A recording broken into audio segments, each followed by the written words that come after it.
Balık bor deydi sizni. Hozir 120 ta uchar balig'im bor, malyotka balig'i. O'shunaqada. Endi 40 tasini go'shtga topshirib yubordim, 100 kilo bo'lgan, 7 milliondan. Kilosini. Ha. Uy turibdimi aka uy? Uy turibdi, Santa Barbara formasi qilgan 2 qavat 22 xonali uyda yashayman o'zimda. Professor Greg doktorning uyini sotib olgan vaqtida. Sotib olmadingizmi uyni? Yo'q, sotib oldim. 1 million dollarga so'rab keldi, nalogini boshlig'ida. Sot Alisher Bangiga. Men sotmayman dedim, nimaga sotar ekanman? Endi hamma sharoit bor, ariston bor, jakuzi bor. Uyimda radio eshitib, dushda cho'mlamadi, plasmas kabina, jakuzida cho'mlamadim, radioda. Yana Otingiz ham bor ekan, ot. Otlar bor, 200 ta otim bor, ko'p qari chopadi, 300 ming dollarlik. Yana 120 ta angus molim bor, keyin tovuq fermada 2000 ta indigum, 4000 ta tovuqim, 1000 ta bedanam borda. Vaqt 600 ming dollarga sotib olganman-da, 3 ta fermani. Sirtoshim shahar hokimi bo'ldi, Sirdaryo hokimi.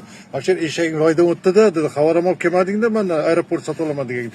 Qamoqda olib qo'yganman, qamashidan 20 million dollarga aeroport sotib olganman. U Farhod 5 ta militsiya bo'lib ishlaganda, o'rtaga tushib meni qutqarib oldi. Endi bir adashi bor qo'yganda deganda aeroport sotib olaman deb deganda 20 million dollarga. Balki 100 ming dollar bilan chiqib ketdim, keyin Baxtiyor ekan. Kulib olmaysan aka. Ha, uyni sotmaysizmi? yo'q,